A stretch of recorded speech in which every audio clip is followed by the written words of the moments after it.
So this is a first introductory session about test automation, how to learn and how to start learning. And the agenda is very simple today is to talk about roadmap to become a test automation professional. Okay, test automation professional. And I have put some note here so that I'll talk about this thing. Basically, we'll talk about why HTML is important, how to learn those things, how to set the objective, how to set your goal that in next few days, how you can learn these things. Okay. We'll talk about CSS, we'll talk about JavaScript, we'll talk about what are the things, you have to install. So even if this is like a free session, but you will get a lot of information. You will do a lot of practical even in these sessions. So we'll talk about what are the installation required in your system. In some way, I want to make sure that every one of you will understand that programming is not difficult. Programming is easy. If you are learning with the right way, programming is not difficult.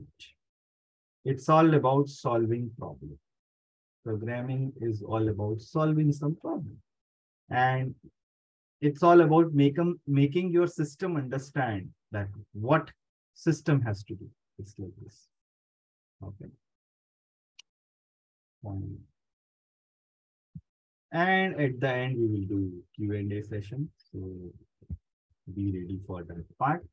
So without any delay, I'm starting with this roadmap, about roadmap part. Okay. So if you want to become a test automation engineer, right, or a person who want to be equally good with the testing which you are doing manually as well as automation. So what are the things you have to keep in mind that we have to understand? First of all, there are a lot of different kind of test automation. Test automation doesn't mean just UI automation. People generally think that automation means just UI automation. Automation can be anything. So let's define first what is automation. What is automation? Automation is when your system will perform on behalf of human, right? Without human intervention, if something is happening, that is called automated thing.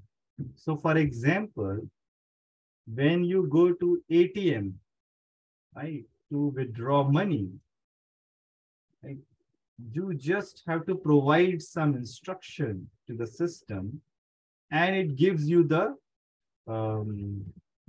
money, correct? Why? Because there are things which is automated there, right? Otherwise, you have to go to, bank physically. You have to go to the bank, and there you have to fill a form, and then you have to provide that slip to the banker or the professionals who are there. They will check everything, and they will give you the money. But what is automation then? So when you are using the ATM, it's a kind of automated programming is there. There are set of instructions. If things are falling in that particular way, you will automatically get your money. It's like this. In the same way, so automation is anything where things are happening automatically without human intervention and with accuracy, obviously. Okay. So it's not just UI automation. Automation is a very generic term. It's a very general term. And when we say testing and the automation for the testing, it is related to anything which can reduce the human effort. So I am not now talking about software test automation. So there is a misconception. What we think is whenever we talk about test automation, we think about execution of the test, that how faster we can execute the test and in parallel using some tools. Right? Whereas again, software test automation is also a broad term. You can automate the process, you can automate the test data creation, you can automate the test case execution. So all are different things, but all are automation. You can automate the process of executing the test case and getting the report and spreading the report without sending the mail explicitly, right? You can automate a process where something is happening and at the end you want to send the report to everyone. That part also can be automated. So software test automation is not just about automating the test execution. Okay. And when you say test automation, it's not just limited to UI automation. It can be anything. It can be your UI automation, your API test automation, your performance test automation, or there are different type of tests which you can automate. You can do some process automation also, right? You can test data generation, that also you can automate if that kind of requirement is there. If your test data generation takes a lot of time, you can automate that process. Okay, if we are clear about this, I'm going to the next part here, that I am talking today basically about UI automation part. So if you want to learn UI automation, how you should proceed. So first of all, learning UI automation is itself a journey. It's not like that you will do some kind of course for 60 days or 70 days and you will suddenly become UI automation engineer. It's not like that.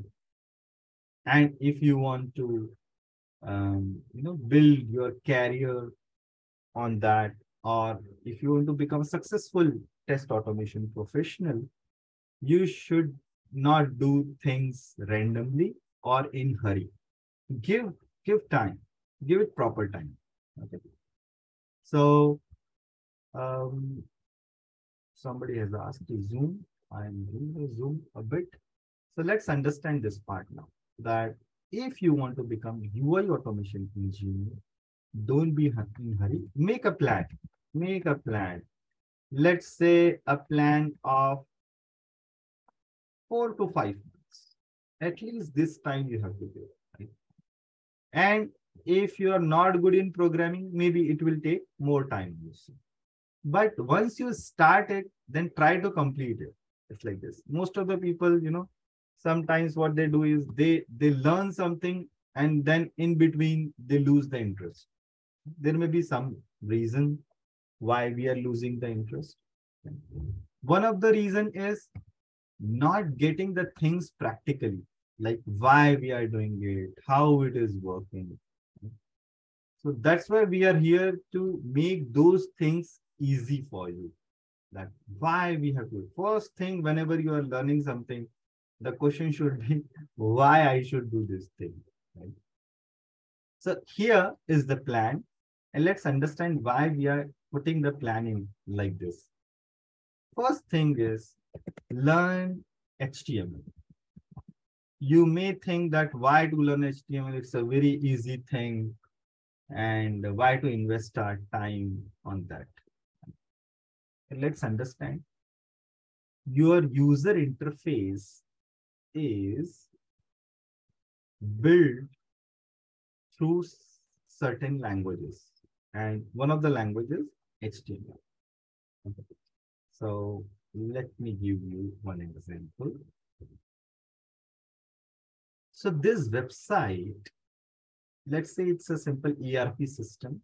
And when you do login, you have to provide some user ID and password.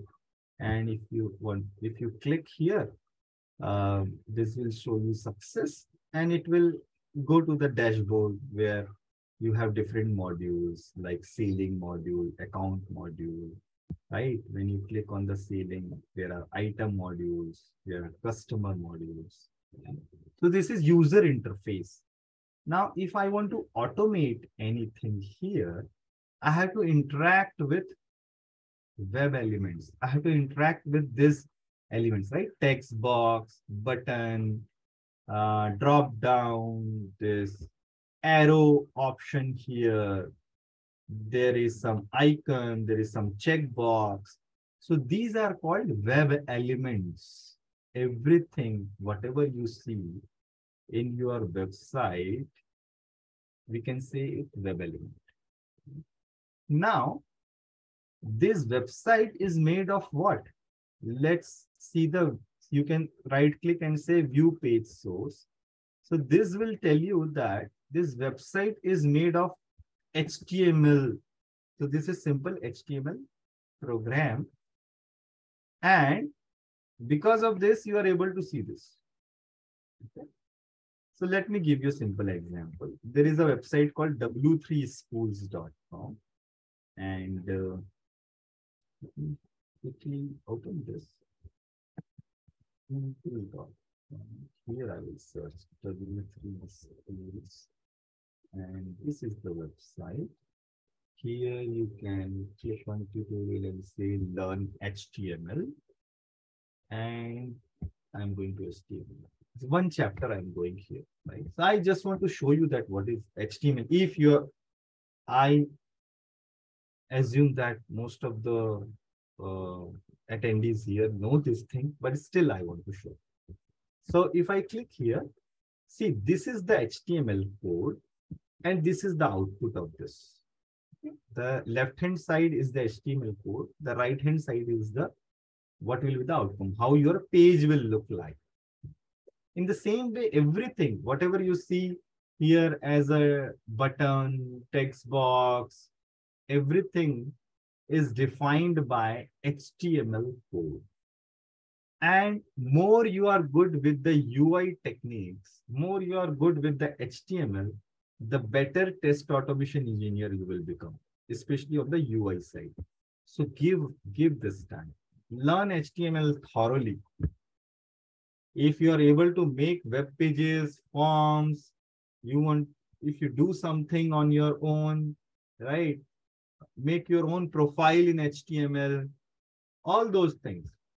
It will be very helpful for you when you will actually start doing automation. So the plan is at least give 15 days. Here, when I say 15 days, I would say 15 hours at least. So I'm assuming that at least 1 hour you will practice. If you are doing more, it's good, well and good. And here, if I talk about from this, if you will learn, basically you should learn from this first chapter till this HTML forms. So you should do till HTML forms, and it's not a big deal. To learn HTML, it's very easy, and you can learn it from W3 schools. So I'm putting that website address also here. I'll share this note later on. I'm putting this in chat window also.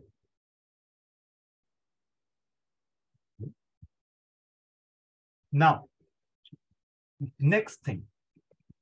Then why to learn? I have written CSS also. CSS is cascading style sheet. Why to learn CSS? So CSS is all about what will be the look and feel. So for example, in this website, this is a button. At the left-hand side, there is another button, menu, correct? But both or refresh, both are different. These are different, right? It has blue background, foreground text color is white. This one is different. When you hover over it, the color of the background is changing. So these things, or the spacing between these two buttons, right? Or how the font size should be. These all are decided by CSS. So when you are designing a website, CSS will be also helpful. You can learn CSS again from W3 schools. First, let's say till table, till this first 15 chapter, if you are doing, it's more than enough. Okay. So first 15 chapter, and it will not take much time. It will just take 5 days. So here I'm talking about that if you want to become a good test automation engineer, you have to allocate time for learning the things in systematic way and learn these things in this order. Don't be in hurry to directly jump to any programming language. Right? You can do that, but again, after 1 year or 2 year, you will understand that no. Actually, if I should have learned these things first, it would have been helpful for me. Okay. So it's better. I'm suggesting here that start with HTML, learn CSS, and learn JavaScript also. So JavaScript is not Java programming. Java programming and JavaScript both are programming language, but both are different. Okay. So JavaScript is useful in um, your front-end technology also and in the back-end also. Both where it is useful. But as a test engineer, right, you can learn JavaScript up to like basic level. Right? So here, again, JavaScript tutorials are also there. And you should learn at least till functions. Because this will give you basic knowledge about programming also, right? So learn it till functions. Where are functions? The loop is there, reference this. Or till string. If you do it till string method, that is also fine. So how many chapters are there? Let me check. So here is the function. So till string method, do it. So 4, 8, 10, and around 20 chapters. Let's assume that this is first 20 chapters. So JavaScript around 10 days. 10 days. First 20 chapters from W3 schools. That will be sufficient. Now, here I'm talking basically about learning with Java, right? So JavaScript is done. And JavaScript, there are two kind of JavaScript, which is client-side JavaScripting and server-side JavaScripting. So you just have to learn about client-side JavaScripting.